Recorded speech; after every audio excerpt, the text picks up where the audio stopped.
오늘 하나님 말씀은 고린도 후서 9장 7절입니다. 9장 7절 말씀을 제가 받들어 읽어드리겠습니다. 각 사람은 미리 마음속에 정한 대로 할 것이요 인색함이나 억지로는 하지 말아야 하리니 이는 하나님께서는 기쁨으로 드리는 자를 사랑하심이니라. 잠깐 말씀을 해서 기도드리겠습니다. 영원한 지옥으로부터 저희들을 구원해 주신 주님을 우리가 주라고 부르고 스스로 종이라고 인정한다면 주인을 위해서 종으로서 마땅히 해야 할 일들이 무엇인지를 잊지 않는 가운데 참으로 주인을 기쁘시게 해드리는 그런 삶을 살아갈 수 있도록 저희들이 언제 어디서 무엇을 하든지 항상 주님만을 바라보고 주님만을 생각하고 또 주님의 인도하심을 따라 순종하는 그런 삶이 지속될 수 있도록 인도해 주시옵소서. 특히 저희들 오늘은 창립 기념 예배를 통해서 다시 한번 처음 주님께서 저희들을 통해서 이 강릉 지역에 지역교회를 세워주신 그 크신 은혜와 사랑을 기억하고 또 23년이라는 긴 시간 동안 눈과 같이 보호해 주시고 또 이끌어 주신 주님께 참으로 감사드리는, 또 서로 지체들을 격려하고 위로하는 가운데 오랜 고난과 역경과 시련을 잘 이겨내고 함께 할 수 있었음에 대해서 자축할 수 있는 그런 좋은 시간이 되도록 인도해 주시옵소서. 특히 주님께서 저희들에게 베풀어 주신 그 크신 은혜에 저희들이 참으로 보답할 것들이 많지 않지만 다시 한번 헌신에 대한 의미를 마음에 새기고 주님을 위해서 무엇을 드려야 할지, 어떻게 드려야 할지, 언제 드려야 할지 다시 한번 마음 깊이 결단하는 귀한 시간이 되도록 역사해 주시옵소서. 다시 오실 우리 주 예수 그리스도의 이름으로 기도드렸습니다. 사람은 누구나 한번 태어나면 한 번은 반드시 죽습니다. 이것은 세상 사람들도 대부분 다 알고 있어요. 그럼에도 불구하고 자기는 천년만년 살 것처럼 쓸데없는 데 마음을 빼앗기고 욕심을 부리고 누군가를 미워하고 탓하고 그러면서 살아가는 모습을 우리가 볼 수가 있습니다. 전직 대통령도 돌아가셨죠. 참으로 어려운 시기에 기업을 일으킨 그런 기업주들도 결국은 다 돌아가셨어요. 한 시대에 사람들에게 인기를 얻었던 연예인도 또 정치인도 사람들을 고쳐주고 치료해주던 의사들도 학자도 예술가도 결국은 다 죽었고 지금도 죽어가고 있고 앞으로 모두 죽게 될 것입니다. 그리스도인이라고 해서 예외는 아니에요.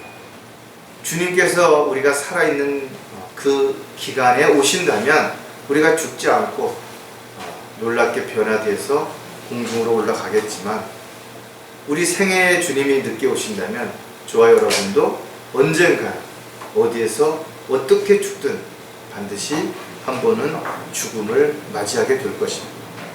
자, 그렇다면 어떻게 살 것인가? 그건 각자의 선택인 것이고 무엇을 하면서 살 것인가? 그것도 그 사람의 몫이라는 것입니다. 왜냐하면 하나님께서 우리를 창조하실 때 분명한 목적을 가지고 창조하셨기 때문에 그 목적에 합당한 삶을 살다가 주님을 만나게 된다면 가장 잘했다고 칭찬을 받게 될 것이에요.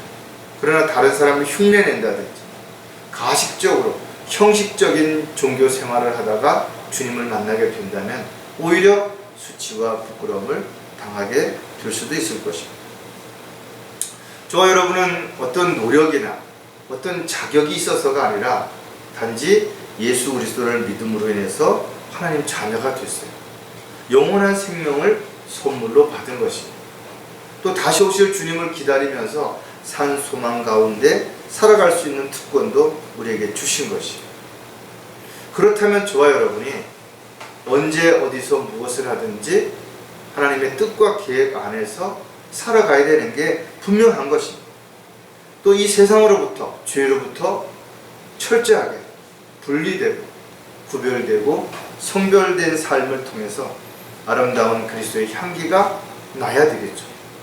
또 저희들을 통해서 하나님께서 계획하신 그 구원 계획들이 또다시 많은 사람들을 주님께로 이겨올 수 있는 도구로 살아갈 수 있어야 될 것입니다.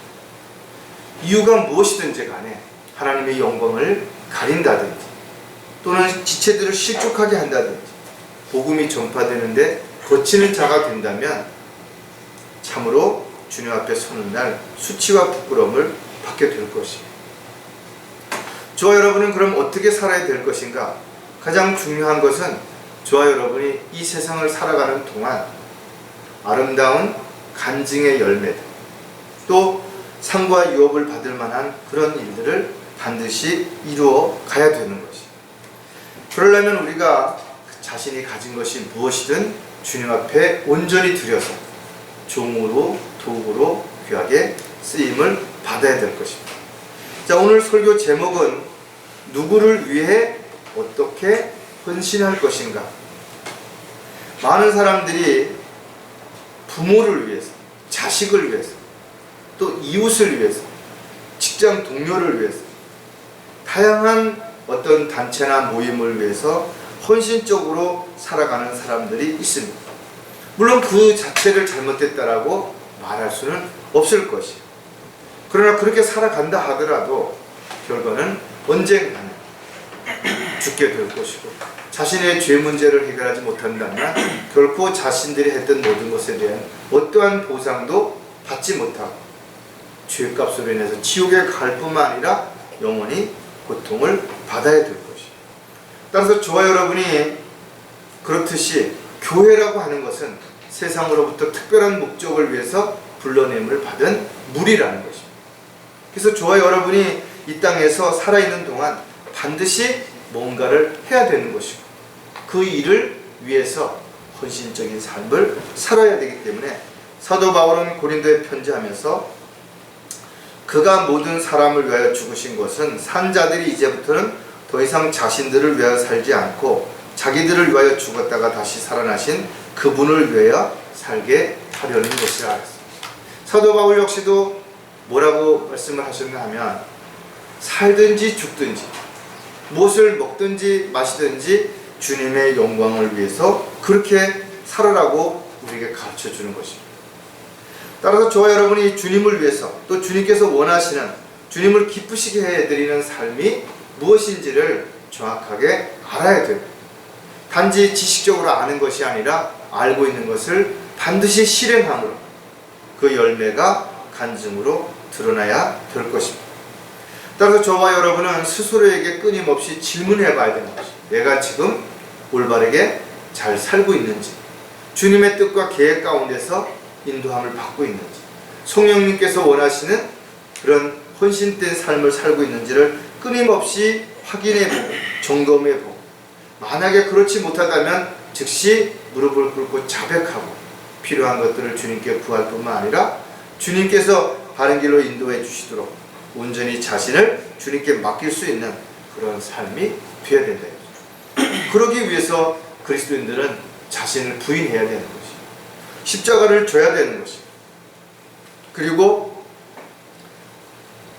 육신적인 만족이라든지 세상에 있는 것들을 바라보고 그것들을 사랑하는 그런 타락한 옛성품을 제거하는 끊임없이 노력이 우리의 삶 가운데서 열매로 드러나야 될 것이죠. 저와 여러분은 특히 자신의 몸을 잘 관리해서 언제든 주님이 쓰시고자 하실 때 주님 앞에 내어드릴 수 있는 그런 도구가 되어야 될 것입니다. 저와 여러분이 23년 동안 이 교회에서 경배를 드리고 또 찬양을 드리고 기도를 하고 나아가서 복음을 전하고 진리를 증거하는 삶을 살아온 것입니다. 그렇다면 우리가 돌아볼 때 과연 부끄럽지 않은 당당하게 그렇게 말할 수 있는 삶을 살았다라고 말할 수 있겠는 것인가요? 물론 열심히 살았지만 나름대로 최선을 다했겠지만 또 한편으로 돌아다 보면 좀 더 잘할 걸, 좀 더 열심히 할 걸, 좀 더 헌신적인 삶을 살아갈 것, 이런 아쉬움과 후회가 남는 것도 사실인 것이죠. 다시 한번 우리가 창립 기념 예배를 통해서 우리 마음을 다잡고 처음 주님을 만났을 때처럼, 처음 지역교회가 창립 예배를 드릴 때처럼 다시 한번 결단하고 앞으로 나아갈 수 있는 그런 계기가 저와 여러분 함께 다시 열정을 불사르는 계기가 되었으면 좋겠습니다.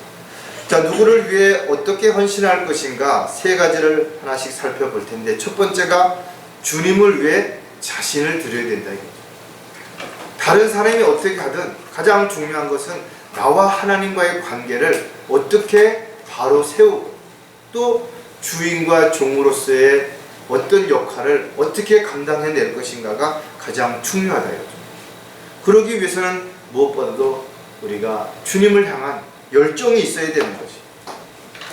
아무리 영적인 지식을 많이 가지고 있다 하더라도 주님을 위해서 헌신하고자 하는 그런 자신의 몸을 드리고자 하는 그런 마음이 없다면 주님을 위해서 일할 수는 없게 되는 것이. 많은 은사주의자들이라든가 교단 교리를 따라서 맹종하는 자들은 그들이 얼마만큼 열심을 냈든 얼마만큼 경건한 생활을 했든 간에 결과적으로 하나님의 뜻과 계획과는 전혀 무관한 종교 생활로 헛수고가 될 수도 있다는 거죠.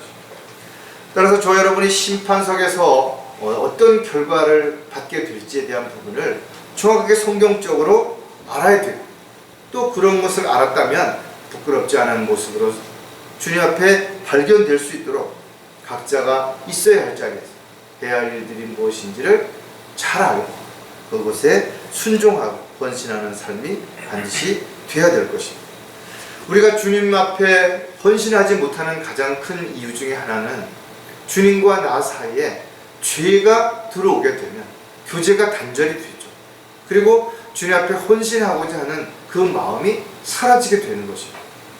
그리고 자기의 육신의 만족과 또 사람들 앞에서 인정을 받고 대접을 받고자 하는 옛성품들이 드러나면서 결과적으로는 세상에 있는 것들도 사랑하지 말라고 그랬는데 오히려 사랑하는 그런 어리석은 삶을 살아가는 계기가 되기 때문에 우리는 죄를 질 수도 있어요. 순간적인 잘못 판단으로 또 오해로 여러 가지 이런 상황이 부딪히지만 즉시 성령께서 알려주시면 무릎을 꿇고 그 자리에서 바로 자백함으로 더 이상 그 죄가 열매를 맺는 일이 일어나지 않도록 반드시 그렇게 해야 되는 거죠. 많은 그리스도인들이 왜 세상으로 돌아간 것인가요? 왜 그들은 영적으로 성장하지 못하고 주님 앞에 귀한 도구로 쓰임받지 못하고 세상에 돌아가서 이러쿵저러쿵 이야기만 하고 있는 것이다. 그들이 주님을 사랑하는 그 마음이 식은 거예요. 구원받은 그 기쁨이 사라진 것입니다. 그래서 나는 뭔가를 해야 되고 뭔가를 하고 싶고 이런 자기 주장이 강하게 서다 보니까 결국은 우선순위에서 주님을 향한 마음이 밀려갔죠. 그래서 주님 앞에 경배를 드리고 찬양을 드리고 기도하고 주님 맡겨주신 일들을 위해서 헌신하기보다는 오히려 자신의 명예와 권력과 부를 위해서 주님을 믿어주는 이런 일들이 발생되게 되는 거죠. 그리고 뭔가 핑계를 대고 변명을 대는, 그러나 한마디로 말해서 그들은 마귀의 미혹에 넘어갔거나 세상의 유혹에 넘어갔기 때문에 온갖 변명을 앞세우지만 참으로 부끄러운 삶을 살아가고 있는 것이 분명하죠. 자, 주님을 위해 자신을 드리는 것은 몇 가지 우리가 특징을 알 수가 있는데 간절히 기도해야 하기 때문이라는 거죠. 내가 주님 앞에 내 몸을 드리지 않고 어떻게 필요한 것들을 주님으로부터 공급받을 수 있냐 이거죠. 물론 우리가 주님으로부터 은사를 받을 수 있어요. 그러나 주님이 우리에게 은사를 주시고 재능을 주셨다 하더라도 그것을 내가 몸을 통해서 활용하지 않으면 아무런 결과가 나타나지 않는 것이에요. 아무리 뭐 이렇게 하면 좋다, 저렇게 하면 나쁘다 알고 있으면 뭐하냐. 실행하지 않는다면 하지 않는 사람과 무엇이 다를 것이냐. 따라서 그리스도인들의 생활에 있어서 가장 중요한 것은 하나님의 말씀을 지속적으로 읽고 묵상하는 거예요. 왜? 영적인 음식입니다. 또 기도하는 일은 영적인 호흡이기 때문에 이 기도가 멈추는 순간 영적인 호흡이 멈춘 것과 같게 되죠. 결국은 육신적인 삶을 살아가는 육신적인 그리스도인이 될 수밖에 없다라는 거예요. 따라서 저와 여러분은 기도를 뭐 오랫동안 몇 시간씩 뭐 이렇게 하는 게 중요한 거 아니에요. 물론 오랜 기간 동안 간절하게 해야 할 기도가 있다면 그렇게 당연히 해야 되겠죠. 그러나 기도라고 하는 것은 내가 하나님의 뜻대로 살기 위해서 하나님이 원하시는 방법이 또 시기가 언제인지를 정확하게 알기 위해서 하나님께 물어보는 것입니다.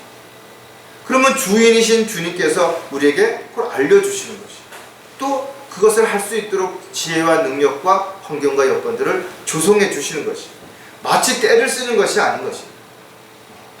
뭐 강요하는 것이 아니고 무슨 타협하거나 이런 것들이 아니라는 것입니다. 따라서 기도하지 않는 사람들은 자신이 하고 싶은 대로 해놓고 그것을 하나님의 뜻이라고 착각하거나 그렇게 우기기도 하는 것입니다. 그래서 우리는 누가 기도하는지를 쉽게 알 수 있는 방법은 그가 하나님의 뜻과 계획 가운데서 순종하며 살아가고 있는지, 아니면 자기 생각이나 자기 주장을 앞세우고 뭔가를 해야 된다, 하지 말아야 된다라고 하는지를 우리는 쉽게 구분할 수 있는 거죠. 마태복음 14장 23절에 보면 무리를 보내신 후 주께서는 기도하러 따로 떨어져 있는 산으로 올라가셨는데 저물었을 때 거기서 홀로 계시더라. 한적한 곳, 즉 사람들의 방해를 받지 않는 조용한 곳에서 예수님께서 기도하셨던 것처럼 우리도 자기 나름대로의 기도할 수 있는 시간과 장소를 만들어 놓는 것도 중요하죠. 그러나 꼭 어떤 골방에 들어가서 기도하는 것만이 중요한 거 아니라는 거죠. 우리는 필요하다면 걸어가면서 또 눈을 뜨고 일을 하면서도 그때그때 필요한 것들을 즉시 우리가 기도함으로 인해서 필요한 것들을 공급받는 저와 여러분이 반드시 되어야 될 것입니다.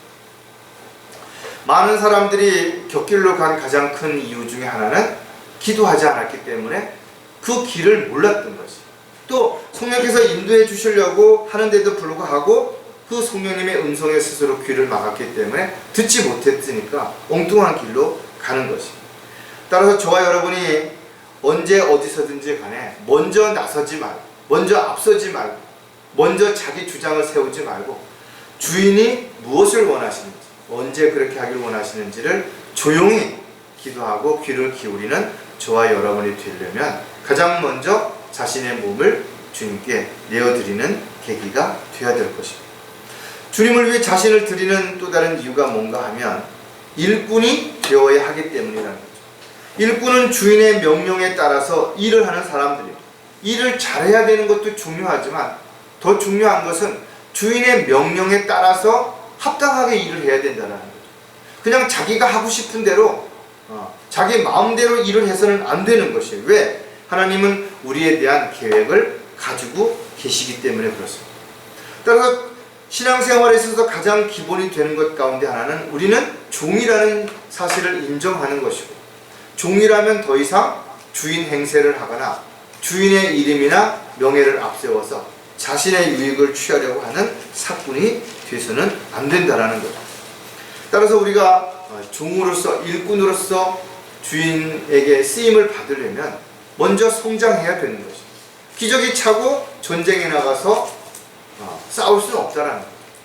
아무런 지식도 없는 사람이 마귀가 무엇인지 어떻게 공격하는지 아무것도 모르면서 마귀와 싸운다라고 앞장을 서는 것은 불가능하다라는 거죠.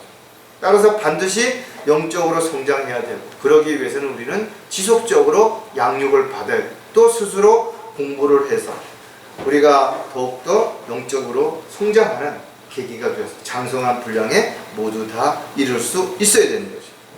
똑같이 공부를 한다고 해서 성경을 똑같이 이해하는 것, 받아들이는 깊이와 넓이가 다른 것처럼 또 그 성경의 지식을 알았다고 해서 그것을 실행하는 데 있어서도 얼마만큼 주님을 사랑하는지, 또 주님 앞에 얼마만큼 헌신하고자 하는 감사함이 있는지에 따라서 그 결과는 전혀 다르다라는 거죠. 디모데후서 2장 15절에 보면 내가 진리의 말씀을 올바로 나누어 자신이 하나님 앞에 부끄럽지 않은 일꾼으로 인정받도록 공부하라고. 하나님께서 우리에게 공부하라고 하신 것은 우리에게 선택하라고 하신 것이 아니라 명령하신 것이, 반드시 공부해야 되는 것입니다. 왜? 공부하지 않고는 우리가 하나님을 올바로 알 수가 없어요. 공부하지 않으면 마귀를 알 수가 없습니다. 하나님의 뜻과 계획도 알 수가 없어요. 그렇다면 우리가 하나님의 뜻과 계획대로도 또 하나님이 원하시는, 기뻐하시는 일이 뭔지도 모르면서 열정을 가지고 무엇을 할 수 있겠냐라는 거죠. 따라서 저와 여러분은 기회가 주어졌다면 우리는 공부하는 일을 절대로 게을리해서는 안 될 것이고, 우리가 영적으로 공부를 했다면 영적인 분별력을 잘 키워서 시대와 대상을 정확하게 나누어서 우리가 온갖 이단이라든지 비진리가 우리를 미혹하지 못하고 철저하게 대비할 수 있는 저와 여러분이 되어야 되는 것입니다. 따라서 말씀을 공부하는 데 있어서 시간이 없다고 말한다든지 또 할 일이 너무 많아서 뭔가 핑계를 대는 것은 합당하지 않을 뿐만 아니라 하나님의 자녀로서, 특히 일꾼으로서 바람직하지 못한 자세라는 것도 반드시 우리는 기억을 해야 될 것입니다. 자, 주님을 위해 자신을 드리는 또 다른 이유가 뭔가 하면, 주님을 위해 우리가 드려야 하는 이유는 경배를 드리기 위해서. 우리가 매주 주님 부활하신 첫날에 이렇게 함께 모여서 영과 진리로 경배를 드리는 것은 어떻게 보면 그리스도인들에게 주어진 가장 최상의 일인 것이, 가장 중요한 일인 것이. 왜냐하면 자신을 구원해주고 자신의 삶을 주관해 주시고 또 산소망 가운데 살게 하신 하나님 앞에 나와서 찬양을 드리고 기도하고 경배를 드리는 일보다 더 중요한 일은 세상에 없기 때문에 그렇다라는 거죠. 따라서 경배를 드리기 위해서는 우리가 반드시 몸이 나와야 되는 거죠. 몸은 집에 있고 마음만 교회에 가서 경배를 드린다, 이런 것들은 합당하지 않다라는 거죠.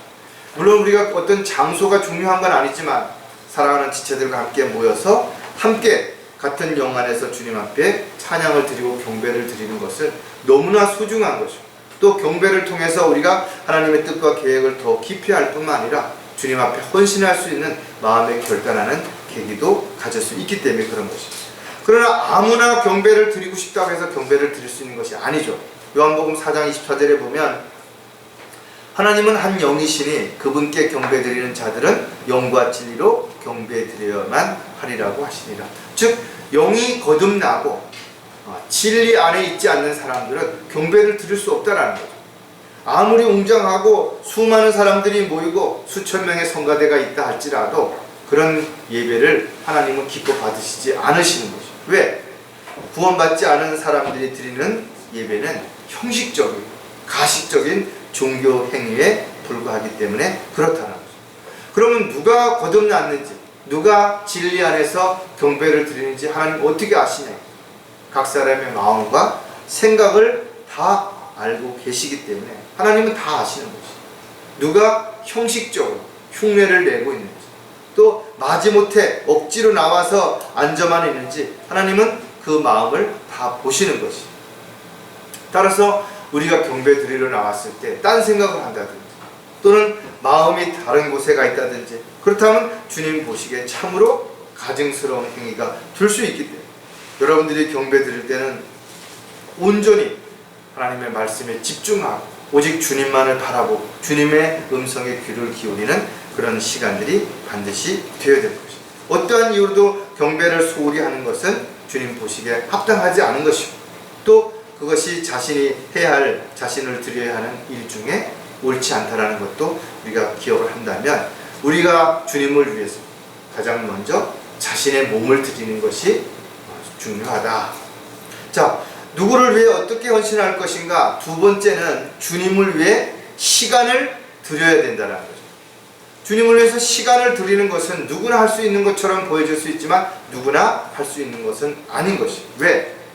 각 사람에게 주어진 시간은 동일하지만 그 시간을 어떻게 사용하는 것인가, 또 누구를 위해서 사용할 것인가는 각자 다르기 때문에 그렇습니다. 따라서 열심히 뭔가를 했다 하더라도 그 일이 주님이 원하시고 기뻐하시는 일이 아니라면 그리스도인으로서는 시간을 헛되이 낭비한 것이 될 수도 있다라는 거예요. 많은 사람들이 바삐 살기 때문에 시간이 없다라고 말한다 이거죠. 그래서 성경은 주를 위해서, 주님의 일을 위해서, 주님이 기뻐하시는 일들을 위해서 시간을 사서 얻으라는 거죠. 그냥 주어지는 것이 아니라 우리가 뭔가 대가를 지불하고 시간을 만들어라는 거죠. 그러기 위해서 우리는 때로는 내가 하고 싶은 것을 포기해야 되고 또 내가 가야 할 곳, 있어야 할 곳 이런 것들을 절제해야만 주님을 위해서 시간을 드릴 수 있다는 거예요. 더 나아가서 우리는 정신을 차리고 깨어 있어서 주님 앞에 시간을 드려야 되는 것이죠. 왜? 쓸데없는 일에 마음을 빼앗기고 또 쓸데없는 것을 바라보다 보면 순식간에 시간이 지나가 버려요. 여러분들이 어떤 일을 할 때는 시간이 잘 안 갈 수도 있어요. 그런데 놀고 이럴 때는 시간이 순식간에 지나가요. 마찬가지로 우리가 주님을 위해서 고난과 시련 가운데 어려움 가운데 헌신할 때는 시간이 참 안 가고 힘들지만 세상 어떤 재미에 빠져서 잠깐 마음을 두게 되면 순식간에 시간이 지나가기 때문에 저와 여러분의 각자에게 주어진 시간의 우선순위가 반드시 필요한 것입니다. 그리고 그 우선순위에서 우리가 주님 앞에 시간을 드리는 것도 얼마나 소중한지를 반드시 기억을 해야 될 것입니다. 자, 주님을 위해 시간을 드려야 하는 또 다른 이유들을 몇 가지 생각해 보면 가족들을 사랑해야 하기 때문입니다. 헌신하는 대부분의 사람들이 가족들을 위해서 헌신하는 사람들이 많이 있어요. 자기는 못 먹고 못 입고 안 쓰면서도 부모를 위해서, 자식을 위해서라면 아낌없이 내어드리는, 어떻게 보면 사랑인 것 같기도 하죠. 그러나 자신의 몸을 잘 돌보지 않으면서 오히려 이렇게 하는 것으로 인해서 자기가 뭔가 마음에 뿌듯해지고 또 사람들로부터 의의가 칭찬을 받게 되고, 이런 것들은 성경적으로 봤을 때는 모두 옳지 않은 것입니다. 우리가 사랑하되 주 안에서 사랑하라. 주 안에서 주님이 원하시고 기뻐하시는 일 안에서 사랑하는 그런 우리가 가족이 되어야 될 것입니다. 만약에 가족 중에 누가 아프다든지 어떤 문제가 있다든지 또 어떤 사고를 겪게 된다든지 그러면 그 한 가족만이 아니라 다른 가족들도 그로 인해서 아픔을 겪게 되고 고통을 받게 되고 힘들 수 있다라는 거죠. 그래서 가족이 모두 함께 건강하고 또 하나님 앞에서 부끄럽지 않은 삶을 살아갈 때 가장 복된 가정이죠. 가장 행복한 가정일 것입니다. 돈을 많이 버는 거 중요하죠. 세상에서 성공하는 것도 중요하고 학생이 공부하는 것도 중요하다라는 거죠. 그러나 그런 것들을 얻게 되는 궁극적인 목적이 뭐냐라는 거죠. 그것이 세상에서 칭찬과 인기를 뭔가를 누리려고 한다면 눈 깜짝하는 시간에 이런 모든 것들이 지나가 버릴 것이고 결국은 이런 것들로 인해서 오히려 더 고통받거나 아픔을 겪는 사람들도 있기 때문에 우리가 필요한 것들이 있다 할지라도 그것에 너무나 마음을 빼앗겨서 정작 해야 될 소중한 일들 또 가족들과의 관계를 소홀히 하는 그런 일이 일어나지 않도록 늘 우리가 깨어 있어야 될 것입니다. 갈라디아서 6장 10절에도 보면 그러므로 우리가 기회가 닿는 대로 모든 사람에게 선을 행하되 특히 믿음의 가족들에게 할지라 그랬어요. 가족들을 외면하고 나아가서 다른 사람들 앞에서만 뭔가 잘하는 사람들 있죠.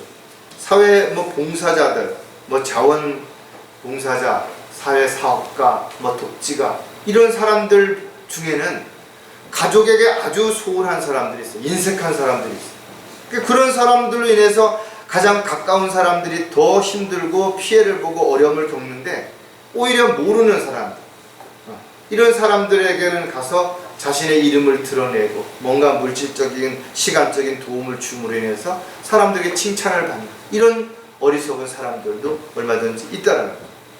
디모데전서에도 보면 만일 누군가가 자기 친족 특히 자기 가족을 돌보지 않는다면 그는 믿음을 부인한 자요 불신자보다 더 나쁜 자냐 그랬어요. 어떻게 보면 영적인 면에서 더욱 가족들을 위해 힘쓰고 노력하는 것이 육신적인 어떤 돌봄과 또 물질이라든지 이런 걸 나누는 것보다 훨씬 중요하다는 걸 기억한다면 저와 여러분은 가장 먼저 가족들을 위해서 기도하는 일, 또 가족들이 어려움이나 문제가 있을 때는 옆에서 도와주고 위로해주고 격려해주는 뿐만 아니라 가족들이 서로 솔선수범해서 본이 되는 그런 믿음의 가족들로 살아가는 것이야말로 어떻게 보면 하나의 책임이기도 하지만 의무이기도 한 것이고, 또 그렇게 함으로 인해서 함께 가족이 행복한 복된 가정이 될 수도 있다는 것도 반드시 기억을 한다면, 시간을 들여서 가족들이 행복할 수 있도록, 가족들이 잘 믿음 생활을 할 수 있도록 도와주는 것도 우리가 반드시 필요한 거죠.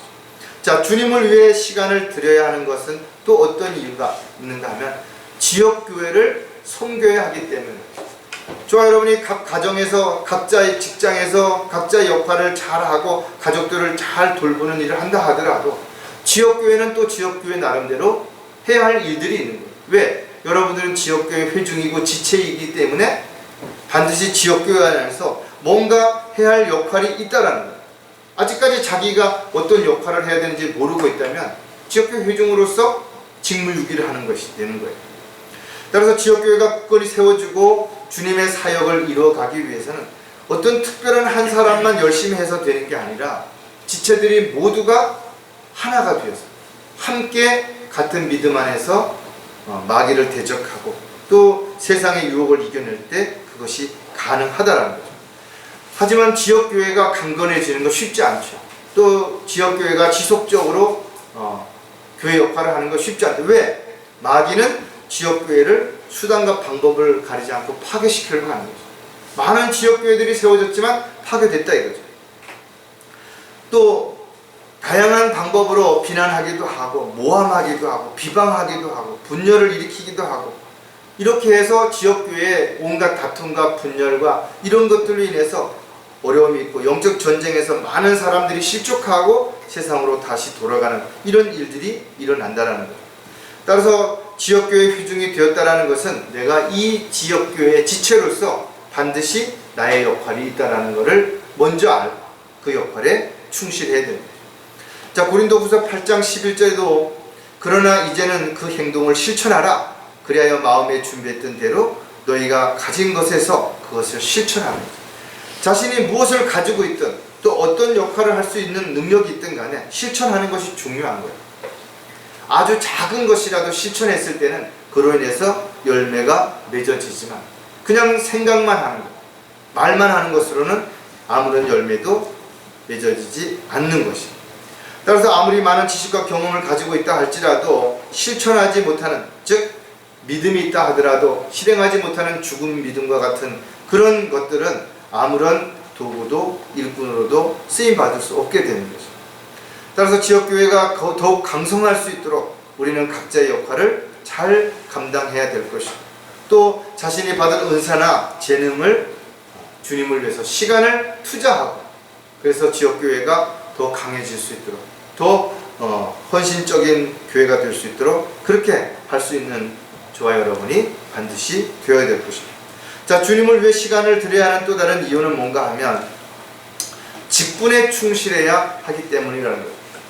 우리가 가족을 위해서 시간을 드리고 지역교회를 위해서 시간을 드리는 것도 중요하지만 궁극적으로는 이 모든 것들이 하나님의 뜻과 계획 안에서 하나님의 사역을 이루어가기 위해서 필요한 것이죠.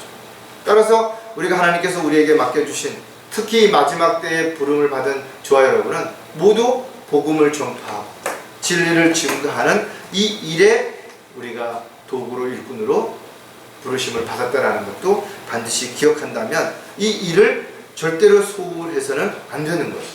그리고 어떻게 보면 많은 일들 중에 우리가 복음을 전하고 진리를 증거하는 일이야말로 가장 하나님을 기쁘시게 해드리는 일이고 하나님께서 원하시는 일이라는 것도 반드시 우리는 기억을 해야 될 것입니다.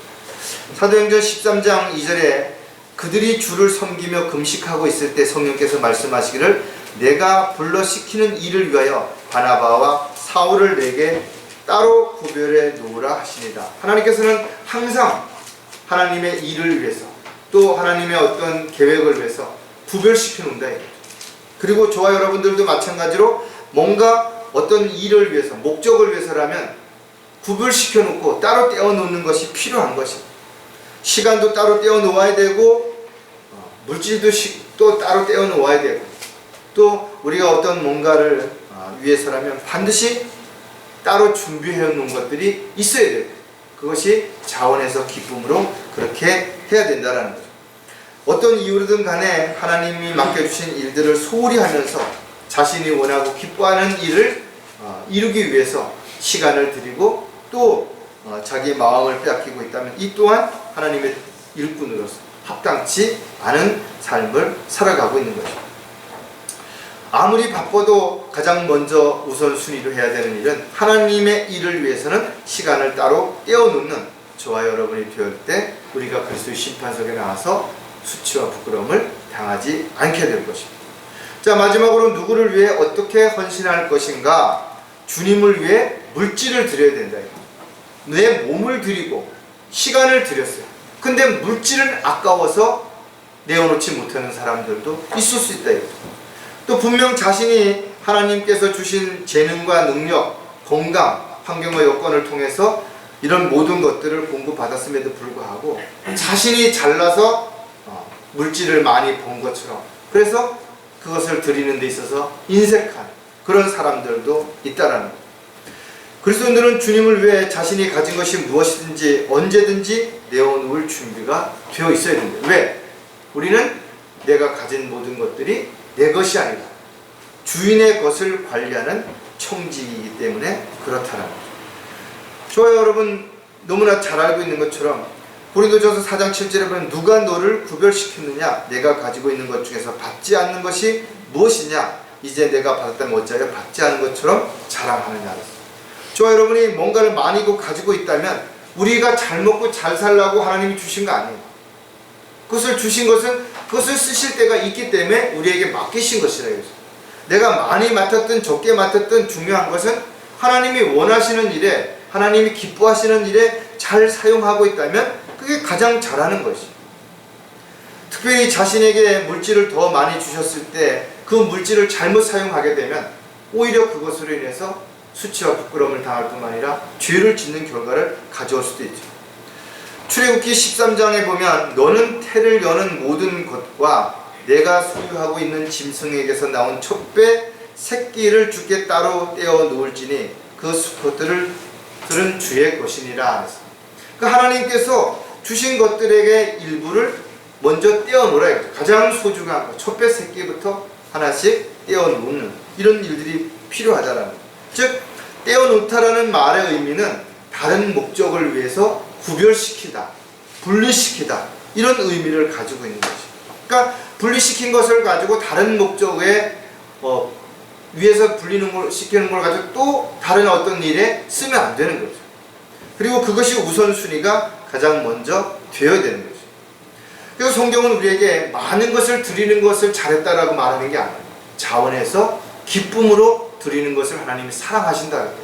또 우리 각자에게 번성케 하신 대로 드리라 그랬지 강제적으로 많은 걸 드리라고 하신 적이 없대요.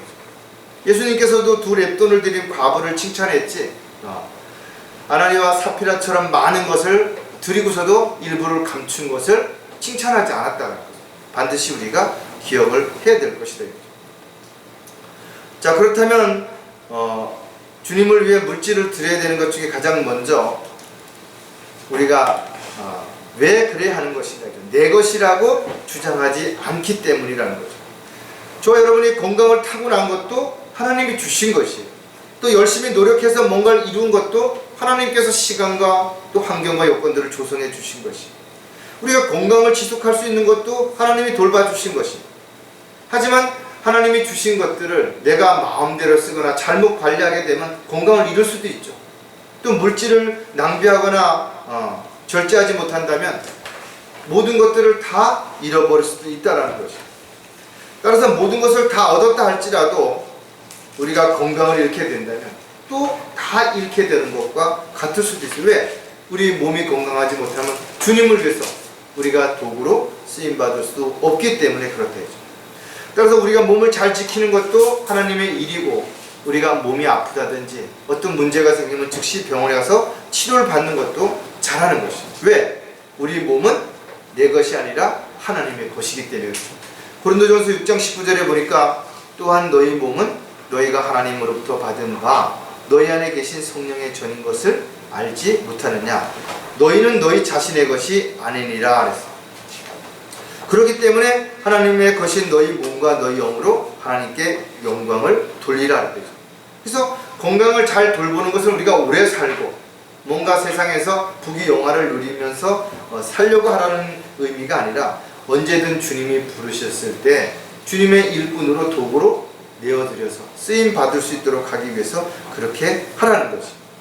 따라서 저와 여러분이 가진 것이 무엇이든 간에 그것을 먼저 하나님 앞에 드림에 있어서 아까워한다든지 또는 드림에 있어서 망설인다든지 그런 일이 절대로 일어나지 않아야 될 것입니다. 자, 주님을 위해 물질을 드려야 하는 또 다른 이유가 뭐냐면 하나님께서 기뻐하시기 때문이라. 섬긴다라는 것은 꼭 돈이 없어도 마음으로 몸으로 얼마든지 섬길 수도 있죠. 그러나 지체들과 함께하는 과정에서 때로는 물질적인 필요가 정말 절실할 때도 얼마든지 있을 수 있다는 거죠. 야고보서는 이렇게 기록하고 있죠. 너희 중에 누가 그들에게 말하기를 평안히 가라, 몸을 따뜻하게 하고 배부르게 먹으라고 하면서 그 몸에 필요한 것들을 주지 않는다면 무슨 유익이 있겠느냐. 즉 말로만 뭔가 어떻고 저떻고 하는 게 무슨 도움이 되냐라는 거죠. 물론 때로는 어떤 말이 위로가 되고 힘이 될 수도 있겠지만 물질적인 면에서 필요함을 느끼는 사람에게는 적더라도 물질적인 뭔가를 나눔이 반드시 필요하다라는 거죠. 잠언 11장 24절에 재물은 흩을지라도 늘어나나 지나치게 아끼면 궁핍하게 되느니라. 주님께서 우리에게 주신 것들을 우리가 너무 아낀다 이거죠. 그러면 하나님께서 더 주실 수 없으신 거예요. 그렇다고 막 낭비하고 마음대로 막 쓰라 그러냐, 그렇지 않죠. 하나님이 주신 것들을 올바르게 효율적으로 잘 사용했을 때 주님은 우리에게 더 많은 것, 더 풍족하게 채워주신다는 것. 또한 선을 행함과 함께 나누는 것을 잊지 말자. 하나님께서 그러한 재물들을 기뻐하시느니라 그랬어요. 우리가 하나님으로부터 받았지만 그것을 선하고 또 좋은 일에 올바르게 사용한다면 그것을 하나님을 기쁘시게 하는 일이라는 거죠. 그래서 잠언에서도 마찬가지로 우리에게 궁핍한 자에게 우리가 필요한 것들을 나눠주는 것은 마치 하나님께 구워주는 것과 같다는 거예요. 하나님께서 갚아주신다는 거죠. 왜? 우리가 하나님의 것을 가지고 하나님이 원하시는 일에 잘 사용했기 때문에 주님께서 우리의 필요를 채워주실 뿐만 아니라 우리에게 많은 것들을 주시지 않을 이유가 전혀 없기 때문에 그런 것이. 따라서 섬김을 위해서 우리가 따로 떼어놓고 또 주는 자가 복이 있다라고 말한 것처럼 하나님께서 기뻐하시는 일이라면 주님이 주신 것들을 지나치게 아끼기보다는 필요할 때마다 효율적으로 잘 사용할 수 있는 지혜가 반드시 필요한 것이에요. 자, 주님을 위해 물질을 드려야 하는 또 다른 이유가 무엇인가 하면 필요한 만큼 번성케 해주시기 때문이라. 분명 성경은 무엇이든 필요하다면 하나님께 구함으로 얻을 수 있다라는 거죠. 따라서 기도할 수 있다라는 것은 그리스도인들에게 주신 특권일 뿐만 아니라 언제든지 우리의 필요를 공급받을 수 있는 유일한 복음로가 되는 것이. 하지만 하나님께서 주셨을지라도 그 하나님 앞에 드림에 있어서 인색하다든지 또는 망설인다든지 또 형식적이라든지 이랬을 때는 하나님을 기쁘시게 해드릴 수가 없다는 거예요. 어떻게 보면 많이 벌면 많이 드리는 것이 쉽지 않냐라고 이야기할 수도 있겠지만 그렇지 않아요. 오히려 많이 벌면 많이 드리는 것이 더 어려운 것이. 왜? 인간은 끊임없는 욕심이 있기 때문에 더 욕심을 채우고자 하죠. 그래서 성경은 아주 정확한 답을 주시는 거예요. 번성케 해주신 대로 자원하는 마음으로 기쁨으로 드리라는 거죠. 어떻게? 고린도전서 16장 2절에 보니까 매주 첫날에 너희 각자가 하나님께서 번성케 하신 대로 따로 저축하여 두어서 내가 갈 때에 모금하는 일이 없게 하라. 저 여러분이 헌금할 거 따로 떼어 놓는다 이거죠. 그냥 월급 받은 거 또 일한 거 가지고 그냥 쓰는 대로 쓰다가 돈이 남아서 헌금하는 거 아니죠. 많이 드리고 적게 드리는 거는 모르는 거죠. 어떻게 알 수가 없잖아요. 그러나 하나님은 다 알고 계시는 거죠. 그러니까 헌금을 많이 드렸다 적게 드렸다 그걸 가지고 자랑할 필요도 없고, 그것을 갖다가 뭐 막대 그래프를 그려놓고 사람들 앞에서 이름을 호칭을 부르고 이게 무슨 의미가 있냐라는 거예요. 왜? 하나님은 각 사람의 마음을 다 아시는 거죠. 그 예를 이스라엘 백성들이 하나님 앞에 짐승을 제물로 바쳤을 때 하나님께서 진노하셨다 이거죠. 오히려 가증스러운 걸 당장 치워버리라고 화를 내신 것을 우리가 볼 수. 왜? 그들은 온전치 못한 것들을 하나님 앞에 번제로 드렸기 때문에. 또 하나님 앞에 찬양을 드렸는데 그 노래 소리를 치우라 이거죠. 왜? 가식적인 형식적인 말 그대로 노래를 불렀기 때문에 마음이 없었다는 거죠. 찬양은 내가 하나님 앞에 나의 신앙생활 속에서 일어나는 일들에 대한 것들을, 간증들을 하나님 앞에 하나의 목소리를 통해서, 곡조를 통해서 드려지는 신앙 고백인데, 이 고백이 가짜라면, 이것이 합당하지 못하다면 하나님을 기쁘시게 드릴 수 없죠. 아나니와 삽피라 역시 마찬가지로 자신의 모든 재산을 다 갖다 드렸다라고 이야기했는데 그 중에 일부를 감춘 거죠. 그냥 하나님 앞에 드렸으면, 많이 드렸으면 문제가 없어요. 다 드렸다라고 말했기 때문에 이것이 성령께서 진노하게 된 결과를 가져온 것입니다. 저와 여러분도 마찬가지로 헌금을 많이 벌었으면 하나님께서 번성케 해주셔서 많이 드리면 돼요. 많이 벌지 못했으면, 많이 벌지 않아도 하나님께서 번성케 해주신 대로 드리면 된다 이거죠. 그 어떤 것도 그걸 가지고 많고 적은 걸 가지고 판단을 하거나 비교하지 않는다라는 것도 반드시 우리는 기억하고 있는 거죠. 하나님의 사역이 돈으로 되는 것은 아니지만 때에 따라서는 하나님의 사역에도 돈이 필요한 것은 분명하다 이거죠. 그래서 우리는 교회 재정을 위해서도 기도해야 되는 거예요. 왜? 교회 재정이 너무 부족해서 어려움을 겪게 된다면 하나님의 사역에 여러 가지 걸림이 될 수도 있기 때문에 그런 것이죠. 따라서 저와 여러분은 각자 주어진 환경과 여건에서 열심히 일해서 하나님이 번성케 해주신 대로 그것을 가지고 나누어서 따로 떼어서 하나님 앞에 드릴 뿐만 아니라 여러분들의 삶에도 유익하게 풍요롭게 잘 활용할 수 있는 삶이 지속된다면 그것이야말로 하나님이 주신 것들을 올바르게 잘 활용하고 또 효율적으로 사용할 수 있는 가장 근거가 될 수 있는 계기가 될 것입니다. 오늘은 우리가 창립 기념 예배를 통해서 다시 한번 자신을 돌아보고, 우리가 하나님께서 받은 것들이 너무 많지만 그 받은 것들을 우리는 과연 주님 앞에 어떻게 드려서 헌신하고 있는지를 마음에 결단하고, 또 다시 한번 주님 앞에 나도 이제부터는 이렇게 살아야 되겠다 하는 마음에 각오하는 계기가 되시기를 주님의 이름으로 부탁을 드리겠습니다. 기도하겠습니다. 하나님 아버지, 참으로 감사를 드립니다. 저희들이 곁길로 가지 않도록, 믿음의 대열에서 이탈하거나 낙오하지 않도록 지금까지 많이 힘들고 어렵고 고통스러운 가운데서도 이끌어 주시고 또 지켜주시고 돌봐주신 은혜로 인해서 감사를 드립니다. 하지만 저희들이 또 한편으로 주님이 원하시고 기뻐하시는 삶을 온전히 살지 못하고 또 아름다운 간증으로, 열매로 주님 앞에 영광을 돌려드리지 못한 그런 시간들도 너무나 많기에 다시 한번 창립 기념 예배를 통해서 마음에 결단하고 또 저희들 각자에게 주어진 시간 속에서 더욱 주님께 영광을 돌려드리고 아름다운 간증의 삶을 살아가는 저희들의 생애가 될 수 있도록 지켜 보호해 주시옵소서. 다시 오실 우리 주 예수 그리스도의 이름으로 기도드렸습니다.